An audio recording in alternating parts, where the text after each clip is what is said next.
berjumpa, bersahabat, berjuang dan berkarya.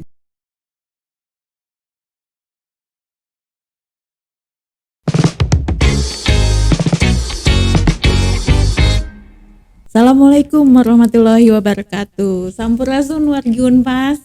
Apa kabar? Alhamdulillah kita ketemu lagi di Unpas Talk.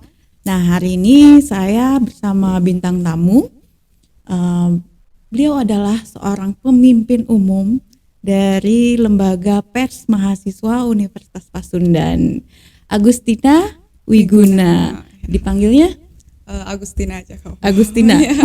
Nggak mau nama kerennya gitu? Oh, biasanya dipanggil akrabnya Awe sih kalau Awe. di kuliah. Ya. Lebih ini ya, lebih apa ya, deket. lebih Kalau intim, Awe, lebih deket. Awe aja lah ya. Ya boleh. Tapi Awenya nggak root beer kan ya? Bukan. Ya,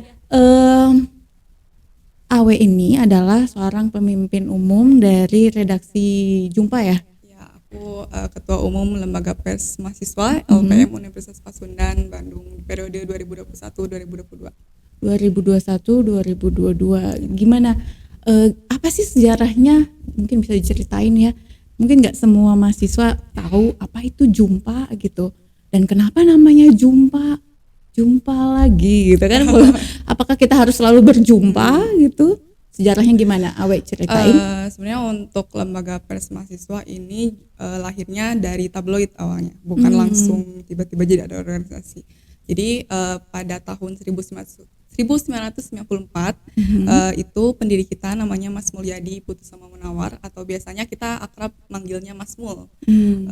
Beliau itu waktu tahun 1994 bagian dari Senat Mahasiswa SMUP, bagian Senat Mahasiswa bidang kemahasiswaan, dan di bidang kemahasiswaan itu ada yang namanya bidang minat bakat. Nah, beliau bersama rekan-rekannya ada Cartono, Teguh, Supri, dan Mas Sugeng itu membuat sebuah ide sama pemikiran bagaimana nih untuk membuat sebuah pengkritisan.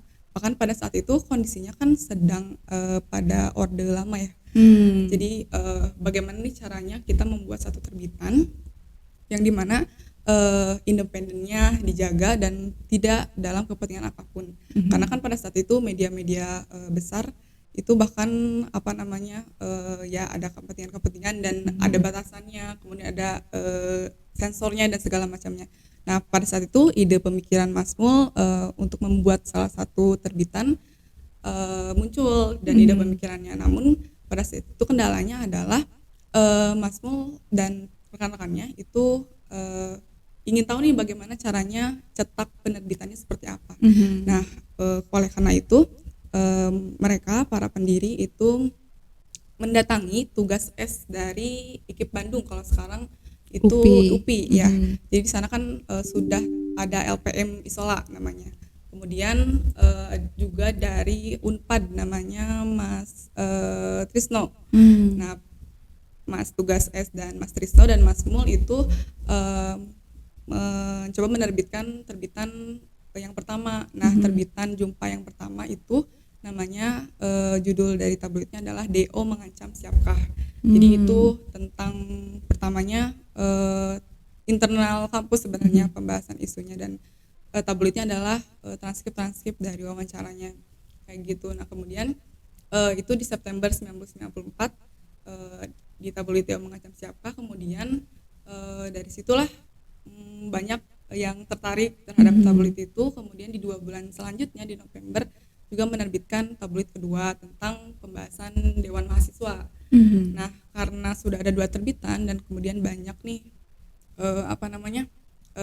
orang-orang yang tertarik sama terbitan ini, kemudian Mas Mul berpikir bahwa untuk membuat sebuah pers kampus, pers harus independen nih, karena kan Mas Mul masih di bawah SMUP.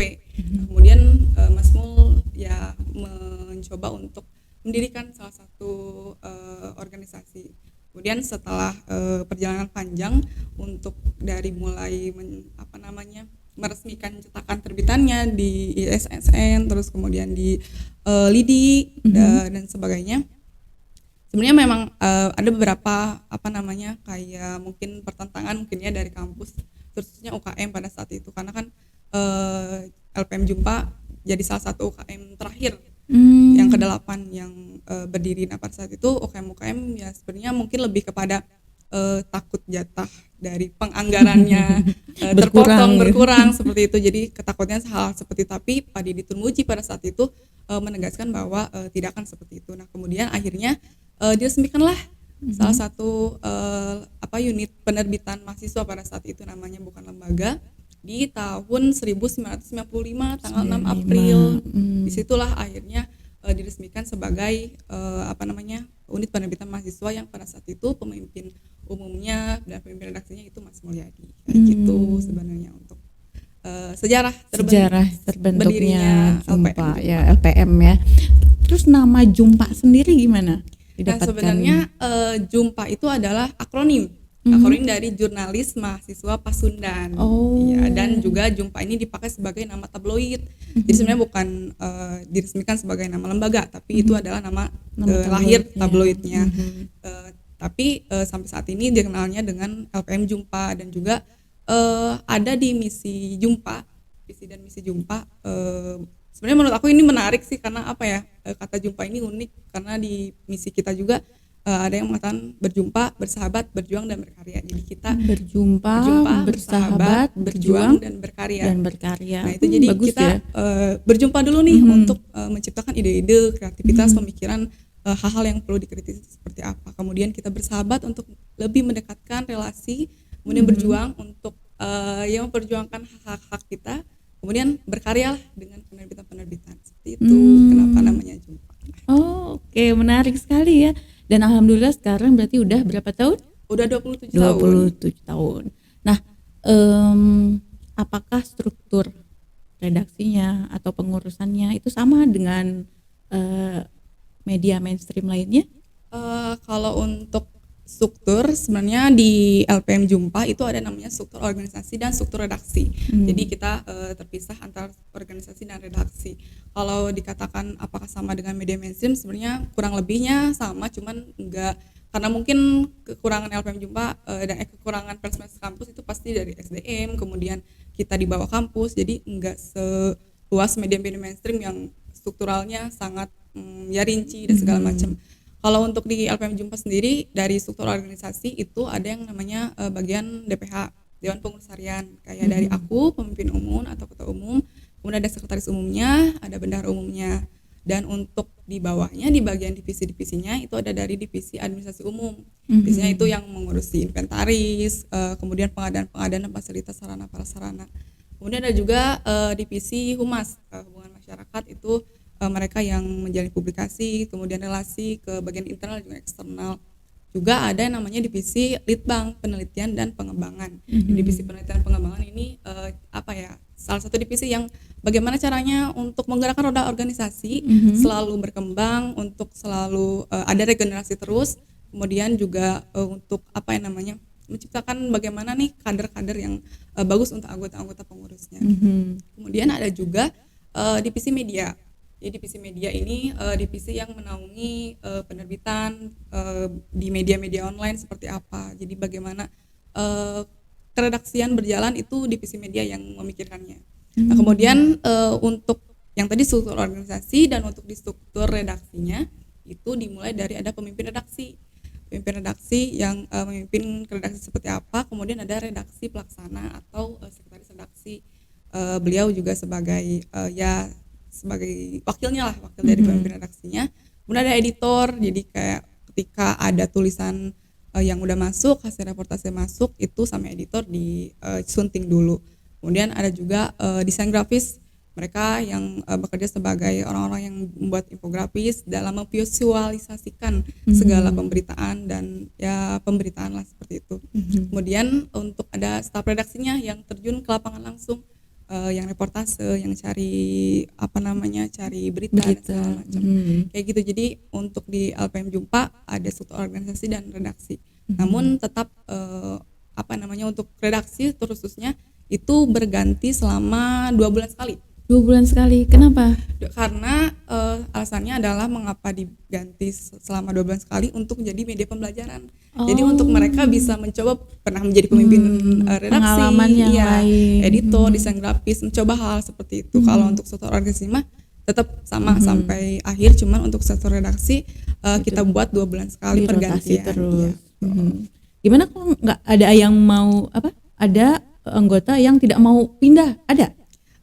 Kalau untuk itu sebenarnya karena pemilihan dari struktur redaksi itu ada 2, ada yang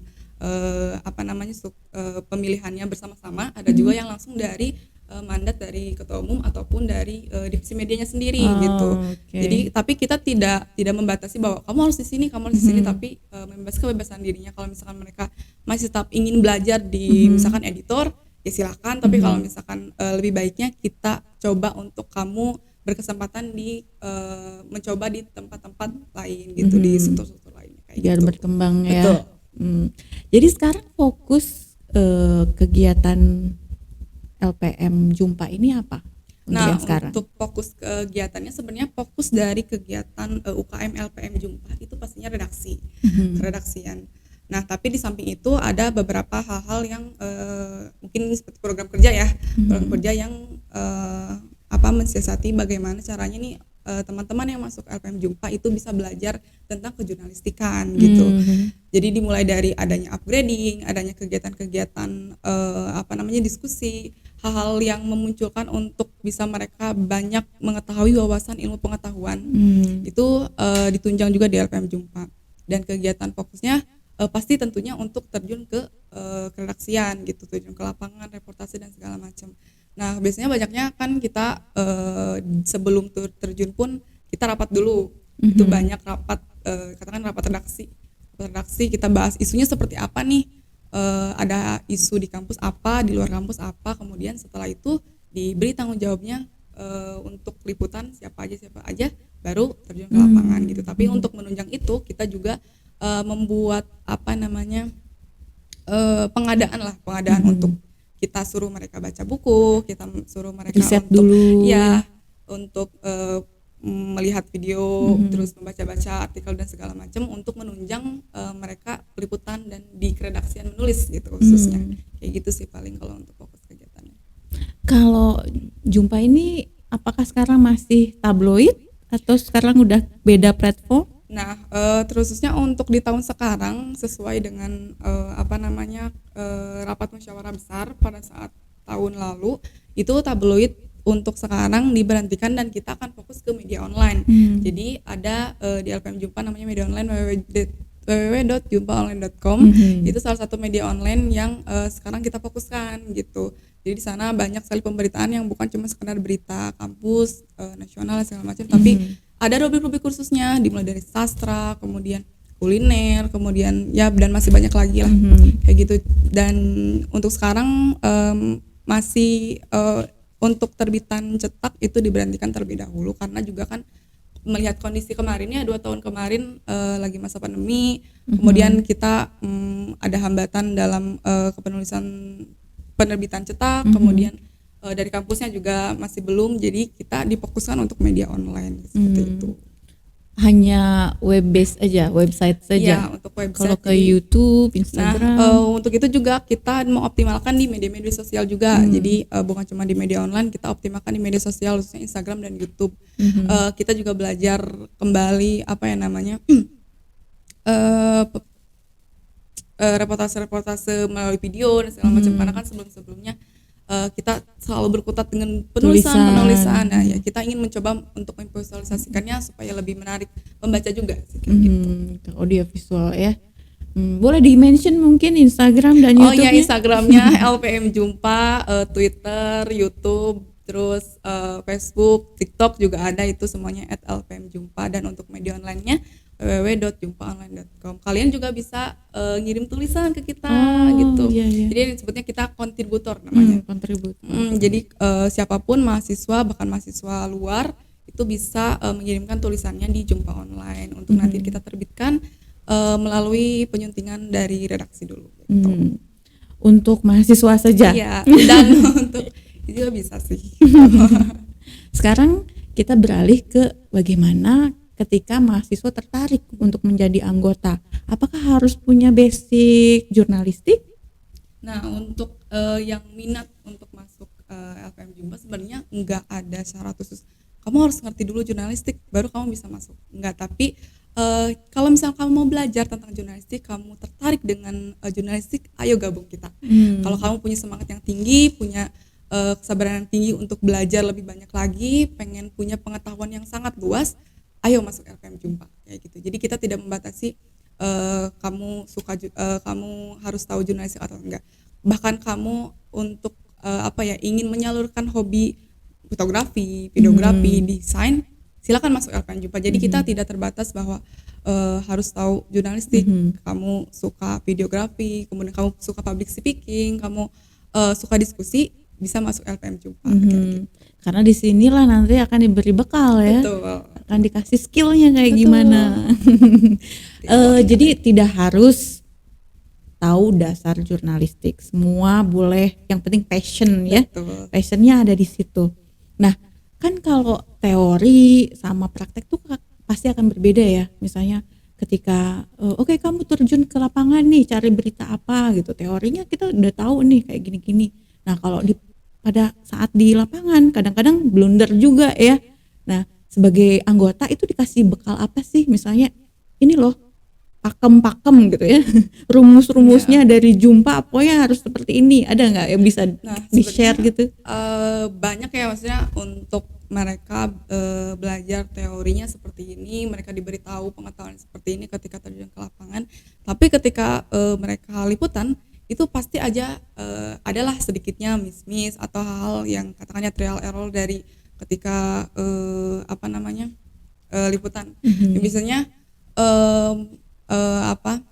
kayak misalkan mereka datang liputan dengan terburu-buru hingga tidak menyiapkan apa nih yang mau mereka gali, mereka fokuskan dalam wawancaranya. Nah, biasanya itu salah satu salah satu mungkin sedikit kesalahan dari teman-teman anggota muda gitu, karena kan mereka juga masih baru belajar dan bukan wartawan yang profesional gitu kan. Betul. Itu terus juga mungkin terkadang ada juga dari bagian-bagian pihak-pihak ketiga, misalkan dari narasumbernya, dari masyarakat sekitarnya yang kadang enggan untuk diwawancarai. Nah, terkadang kita tuh melakukan sedikit pendekatan persuasif, jadi enggak tiba-tiba datang kemudian tolong wawancara. Tapi kalau misalkan memang ada beberapa yang sulit atau berhalangan untuk diwawancara, ya kita ada pendekatan terlebih dahulu ya. Terlebih dahulu, kemudian kita tentunya dengan selalu diingatkan terus riset sebelum wawancara, karena ketika kita terjun ke lapangan itu kita tidak boleh kosong, pikiran kosong, kemudian isu kita gak tahu mau ngapain, terus kemudian nanya cuma sekedar nanya. Tapi perlu tahu juga latar belakang kenapa kita harus mengangkat tema ini, harus mengangkat berita ini, dan seperti itu. Kemudian juga terkadang pernah kejadian di waktu liputan aksi demo itu, salah satu anggota kami itu tertangkap oleh pihak sana karena diasumsikan anggota kita adalah anarko gitu, karena kan memakai hitam-hitam, padahal hitam-hitam sebenarnya identitas kita juga, PDH kita juga, tapi tertangkap karena hal itu. Jadi maksudnya hal kayak gitu harus benar-benar aware, waspada dan hati-hati, karena meskipun kita yang siap, tapi pihak-pihak lain kan belum tentu mengerti keadaan kita seperti apa, sedang apa, kayak gitu sih. Biasanya kalau ada kejadian seperti itu apa yang dilakukan tuh pada saat di lapangan? Pada saat itu khususnya untuk kasus tersebut di tahun 2020, pada saat itu kita langsung menghubungi pihak kepolisian sana. Kemudian kita juga dibantu teman-teman anggota senior yang atas untuk membantu bahwa ya ini anggota pers kami tidak boleh untuk dibungkam seperti ini, karena kita memang tujuannya untuk menginformasikan kejadian itu seperti apa gitu, bukan untuk ditutup-tutupi dan segala macam kayak gitu. Jadi tapi pada akhirnya bisa direlaikan dan bisa diselesaikan dengan baik ya. Seperti itu. Mungkin ini juga tantangan sepertinya kayaknya untuk pers-pers mahasiswa yang lain, karena Persma kampus khususnya kan kita di bawah naungannya ya Dewan Pers, kemudian PPMI yang nggak pakem lah ya katakan seperti itu. Jadi pasti akan rawan tentang hal-hal tersebut, karena kita pers kampus bukan pers media mainstream lainnya kayak gitu. Dan mungkin lebih ke hati-hati kesananya aja sih. Ada adrenalin ya. Tuh, berarti harus disiapkan juga mental yang seperti Iya, itu ya betul. berarti. Itu yang terjadi di lapangan ketika berita udah publish nih, kesalahan-kesalahan umum apa aja sih yang biasanya muncul dari para jurnalis nih? Nah sebenarnya karena kita di LPM kan juga untuk apa pembelajaran juga kan. Nah, karena kalau misalnya udah publish ada aja kesalahan ya kecil-kecilan lah itu kesalahan penulisan dan segala macam. Tapi ada juga kayak banyak pihak-pihak lain yang kayak minta untuk men-take down pemberitaan. Karena tidak sesuai harapan atau Betul.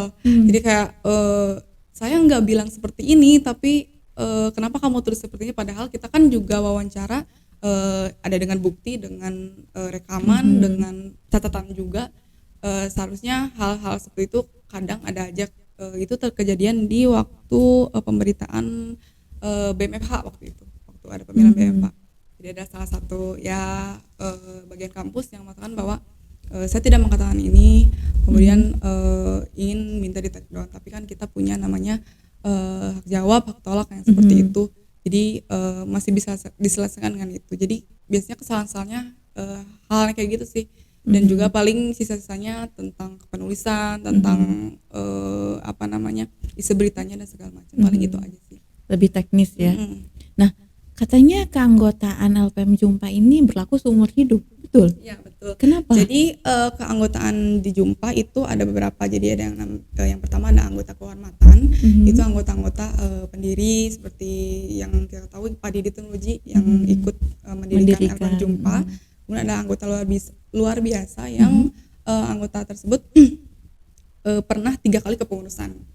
Kemudian ada juga anggota biasa, anggota yang sudah demis, yang udah ikut kepengurusan, dan juga ada anggota muda, anggota yang udah dilantik. Nah, kenapa kepengurusannya seumur hidup? Karena kita ingin tetap terus membangun relasi nih sama anggota-anggota, karena kan apa namanya, ketika mereka udah masuk LPM Jumpa, mereka sudah jadi anggota Jumpa sampai seterusnya. Ketika kamu sudah dikasih SK anggota muda, habis dilantik itu kamu tetap jadi anggota muda, tetap jadi anggota Jumpa.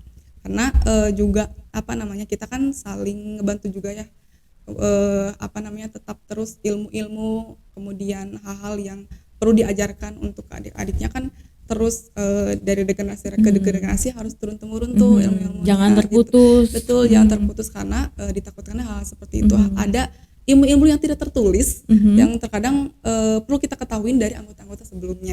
Nah, itu tujuannya. Dan juga tentunya di LPM Jumpa memang apa ya, erat dan kekeluargaan lah. Kenapa anggotanya seumur hidup sangat erat dengan kekeluargaan. Jadi bukan cuma sekedar kita datang menyambangi ingin belajar nulis, tapi kita juga mencoba membangun kedekatan, kekeluargaan untuk supaya nanti dalam kerja-kerja keorganisasian, kerja-kerja keredaksian itu kita bisa fleksibel, bisa saling terbuka, kemudian bisa lebih jujur lagi lah dalam kerja-kerjanya kayak gitu. Kenapa anggotanya Harus saling bersinergi. Betul. Ya. Berarti kan kalau misalnya kita masuk menjadi anggota Jumpa nih, dibekali ilmu kejurnalistikan, semua editing, editor ataupun layout segala macem. Berarti Jumpa ini mempersiapkan anggotanya untuk bisa lanjut ke industri jurnalistik, begitu ya? Nah, tentunya pasti setiap anggota yang masuk ke LPM Jumpa pasti punya apa ya, tujuannya masing-masing, terkhususnya di kejurnalistikan. Nah, jadi pastinya dengan hadirnya kita pas mahasiswa itu pasti ingin menciptakan jurnalis-jurnalis kampus, dan ketika setelah mereka keluar itu mereka bisa mengetahui jurnalis seperti apa. Jadi untuk apa namanya, disiapkanlah untuk mereka yang ingin berkeinginan lanjut ke tahap jurnalistik yang lebih ini, lebih profesional, kita persiapkan dari di pers kampus gitu. Karena banyak juga anggota-anggota yang menjadi jurnalis ya, kayak salah satunya waktu itu Ketua Umum Kang Angga Sukma, dia jadi wartawan Kumparan sekarang juga di Kumparan. Kemudian ada Rai Cynthia yang ada di Detik, Badui, kemudian Mas Laban Laisila itu di Narasi TV. Jadi memang udah banyak ya udah berarti. banyak. Jadi dari dulu memang pasti ada aja lah yang masuk untuk ke apa namanya ke bagian jurnalis profesional kayak gitu. Tapi tidak menutup kemungkinan kita juga nggak harus selalu kamu udah masuk Persma kamu harus lanjut jurnalistik, tapi mereka juga banyak yang berkecimpung di bidang-bidang lain kayak gitu. Ya, tapi ini Tapi tetap platform yang disiapkan, bagus ya. Nah, boleh nggak kasih tips kalau misalnya kita mau menulis apa ya, feature gitu atau enggak apa namanya deep news dan lain-lain gitu, gimana caranya tulisannya bisa menarik orang lain tuh tertarik untuk membacanya? Nah, sebenarnya untuk kepenulisan pemberitaan itu kan pasti kalau masalah struktur, kemudian apa namanya bagaimana SPOK kalimat dan segala macam itu pasti udah ada sebagai dasar dan basic lah. Cuman ketika bagaimana nih caranya untuk menarik pembaca untuk bisa dapat baca tulisan kita. Yang pertama adalah kalau untuk pers mahasiswa khususnya karena kita sebagai apa ya media alternatif ya, media salah satu pemberitaan media yang kita mencari isu-isu yang kadang orang perlu tahu tapi masih belum ada yang ditahu nih kayak gitu. Kita cari sampai ke akar rumput dan segala macam, cari hal itu dan isunya, angle dari sudut pandang yang akan kita tulis itu seperti apa. Kalau misalkan biasanya misalkan pemberitaannya tentang minyak goreng, terus banyak media-media apa namanya media-media mainstream lainnya yang memberitakan tentang dari sudut pandang pemerintah misalkan. Nah, kita sebagai Persma itu harus membuat satu sudut pandang atau ide gagasan tentang kepenulisan pemberitaan yang lebih bisa untuk dibaca oleh masyarakat. Misalkan kita ambil sudut pandangnya dari bagaimana kelangkaan minyak goreng ini mempengaruhi masyarakat dan warga sekitar. Nah, hal yang seperti itu yang perlu ditarik. Kemudian juga masalah dari mungkin segi kepenulisan ya. Kepenulisannya biasanya kan orang-orang tuh akan tertarik kalau misalkan mereka membaca paragraf kalimat awal itu udah menarik gitu. Kalau misalkan udah gak menarik di awal, mereka nggak bakal Nerusin gitu kayak gitu. Karena kan ya kembali lagi kepada minat baca di negara kita. Terus juga ya dari situ dari kita membuat lead yang menarik yang bisa membuat penasaran si pembaca untuk bisa melanjutkan pemberitaannya, membaca pemberitaannya kayak gitu. Terus juga apa yang namanya kepenulisannya juga jangan sekedar cuman kita nginformasiin, tapi kita juga harus membuat tulisan berita kita itu bisa direnungi, dikritisi kembali oleh pembaca. Jadi kita mencoba mengajak pembaca untuk ikut lebih pintar, ya ikut berdiskusi lagi tentang isu ini seperti apa nih. Jadi mereka punya rasa penasaran yang tinggi akan oh ternyata memang berita ini tuh perlu untuk layak diangkat. Kemudian mereka bisa mencari berita-berita lain dan dari situlah mereka bisa mengetahui isu-isu sekitar mereka seperti apa. Kayak gitu sih kalau untuk membuat pemberitaan ini menarik ya. Berarti kalau LPM Jumpa ini nggak sekedar memberitakan seputar kampus saja kan? Betul, jadi kita nggak cuma sekedar bahas tentang isu-isu kampus, tapi kita juga bahas-bahas isu luar khususnya, apalagi misalnya isu-isu sekitar. apa aja yang bisa dikritisi oleh? Nah biasanya kan kalau misalkan di kampus biasanya kita kayak kebijakan-kebijakan dari sivitas akademik, birokrat kampus dan segala macam. Terus apa namanya bagian-bagian yang ada di kampus seperti apa, seperti fasilitas dan lainnya. Kemudian apa namanya problem-problem keluhan mahasiswa kepada dosen, kepada kampusnya sendiri dan segala macam itu kita angkat di isu-isu kampus. Tapi untuk isu-isu luar seperti contohnya di apa namanya singgungan di warga-warga masyarakat, misalkan kan yang banyak diketahui Taman Sari ini yang dekat-dekat kita nih di sekitar kita, tentang penggusuran Taman Sari. Kemudian ada juga yang di luaran tentang Bandung, kemudian bagaimana apa namanya pemerintah kota Bandung misalkan memfasilitasi daerah-daerah Bandung seperti apa. Nah itu kita coba kritisi. Jadi dan bukan cuma di Bandung aja, misalkan di luar sana di Jakarta, di ya nasional lah gitu mungkin. Jadi isu-isu politik pemerintahan. Jadi juga bukan cuma sekedar isu pendidikan aja misalnya karena kita pers mahasiswa, tapi segala isu dari politik, budaya, sosial, agama dan segalanya kita coba untuk angkat dan coba kita informasikan gitu. Lalu ketika lembaga pers mahasiswa ini menjadi corong untuk pemberitaan kritis gitu ya di kampus, upaya-upaya apa saja sekarang yang bisa dilakukan oleh redaksi itu untuk bisa jadi apa ya, sumber berita gitu ya dari yang dicari oleh mahasiswa gitu. Nah sebenarnya karena untuk di pers mahasiswa tentunya kita tentu harus mengutamakan bagaimana mahasiswa ini berjalan di perkuliahannya, di perkampusannya. Kita selalu membuka segala permasalahan yang mungkin jarang untuk diberitakan oleh kampus. Kemudian mahasiswa menginginkan informasi ini seperti apa. Kita ambil hal-hal keluh kesah tersebut dan kita menjadi jembatan antara mahasiswa mungkin dengan yang lainnya, dan menghubungkannya, kemudian mencoba untuk memberikan solusi titik tengahnya. Inilah yang kita hadirkan, informasi yang bisa kita hadirkan itu. Terus kemudian bagaimana di isu-isu luar kampus juga, bagaimana mahasiswa bisa mengetahui nih pemberitaan kita ini seperti apa, dengan kita tetap terus update pemberitaan itu. Jadi bukan cuma sekali kita ngupdate pemberitaan misalnya tentang jalanan dan segala macam, tapi kita juga tetap real time membuat pemberitaannya gitu. Jadi teman-teman mahasiswa pun bisa tahu nih tentang isu-isunya kayak gitu. Menarik juga ya. Nah sekarang kan kalau misalnya tadi Awe menjelaskan nih dari awal berdirinya Jumpa ini kan erat sekali dengan mengkritisi sesuatu gitu ya. Nah sekarang ada nggak perbedaan antara dulu dengan yang terjadi sekarang, karakternya gitu ya, dari bagaimana cara memberitakannya atau enggak karakter dari si para anggotanya untuk bisa mengkritisi sesuatu, apakah ada perbedaan?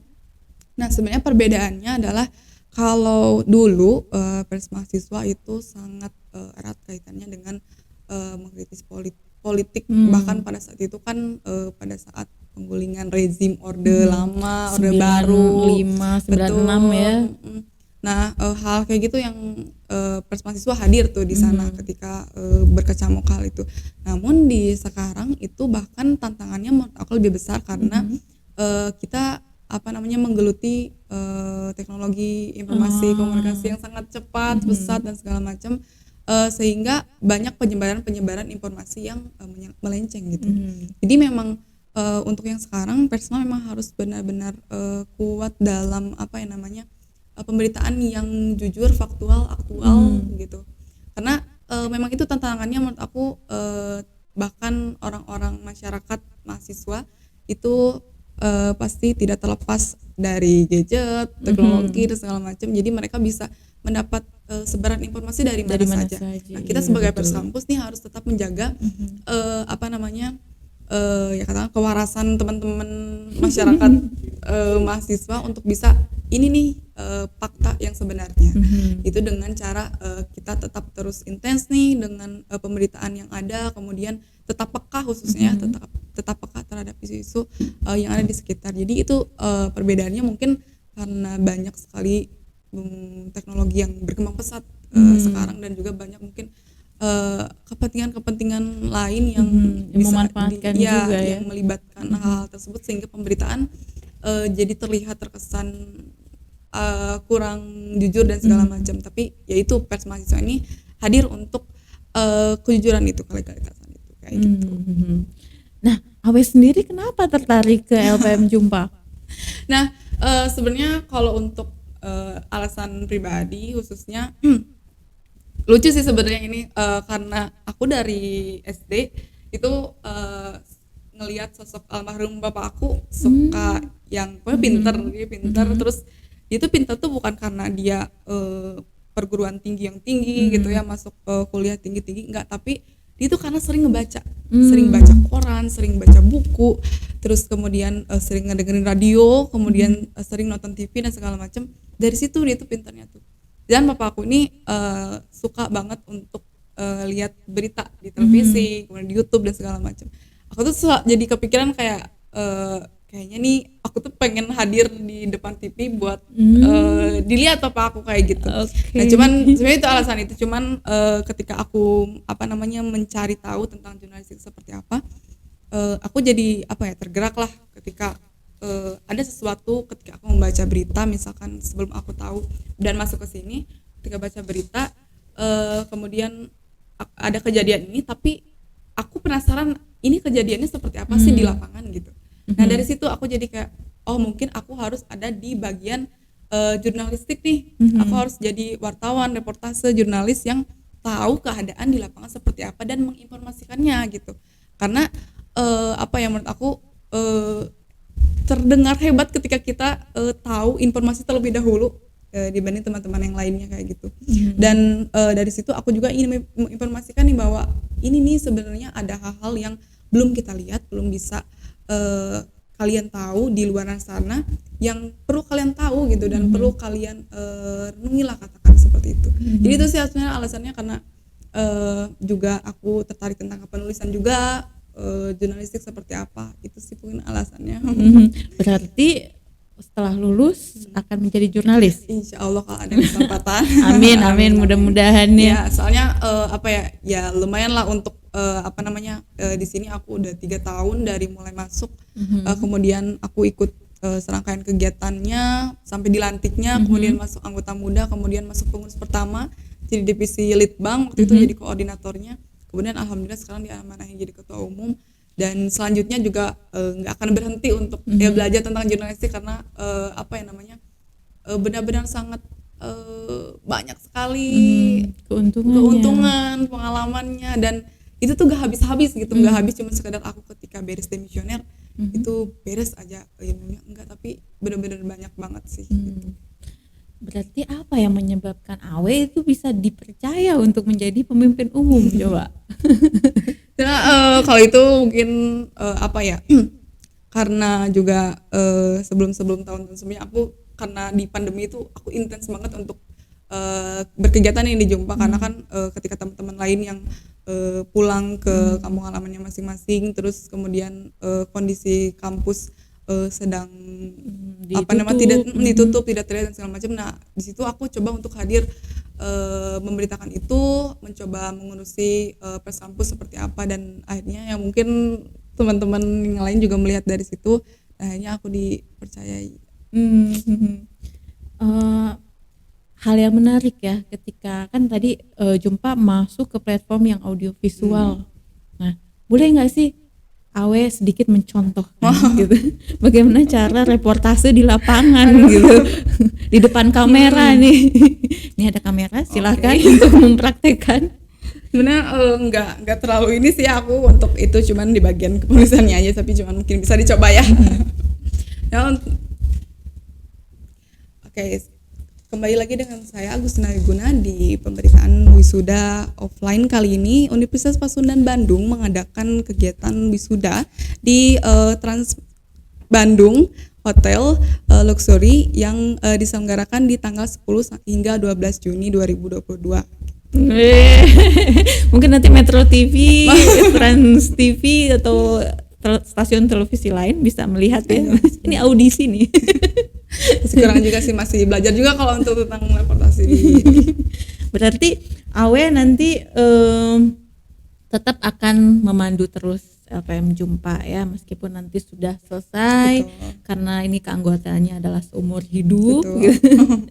Nah tetap akan menjadi peran dan posisi mengkritisi segala hal yang terjadi di luar ataupun di dalam kampus gitu.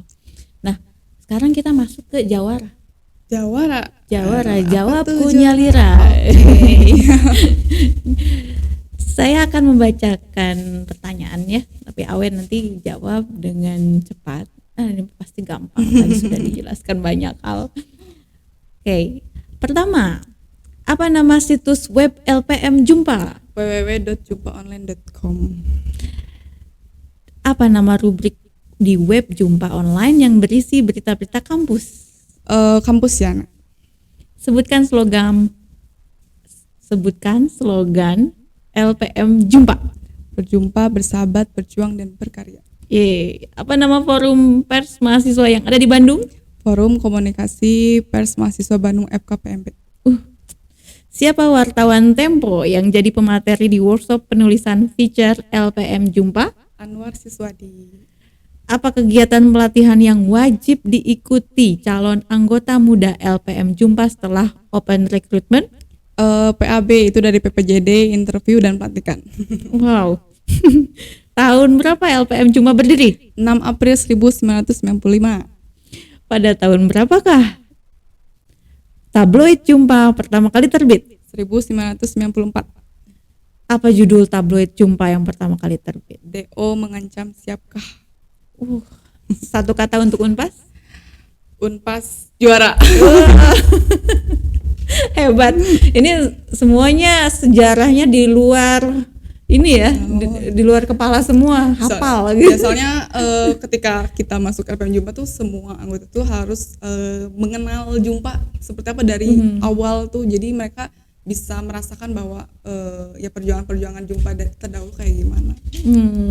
Menarik ya, berarti banyak sekali kegiatan manfaat yang bisa didapatkan dengan mengikuti keanggotaan di LPM Jumpa. Boleh dong diajak teman-teman yang lain mungkin dari angkatan yang baru ya kan, apalagi nanti calon mahasiswa baru untuk bisa gabung. Oke, untuk mahasiswa baru ini kita Lembaga Pers Mahasiswa Universitas Pasundan yang berada di Universitas Pasundan itu hadir sebagai pers kampus media alternatif yang bergerak di bidang jurnalistik. Buat teman-teman juga yang pengen mengenal tentang jurnalis seperti apa, kalian ingin tahu public speaking seperti apa, reportase, wawancara itu seperti apa, ayo masuk ke unit kegiatan mahasiswa Lembaga Pers Mahasiswa Pasundan Bandung gitu. Dan terusnya LPM Jumpa cuma ada di Unpas yang keren ini. Lagi-lagi slogan tadi, berjumpa, berjuang, bersahabat dan berkarya. Oke, wargi Unpas, itu tadi perbincangan kita di Unpas Talk dengan Awe Agustina Wiguna dengan beliau sebagai pemimpin umum dari Lembaga Pers Mahasiswa Universitas Pasundan ya. Kita jumpa lagi di lain kesempatan di Unpas Talk berikutnya. Sampurasun wargi Unpas. Assalamualaikum warahmatullahi wabarakatuh.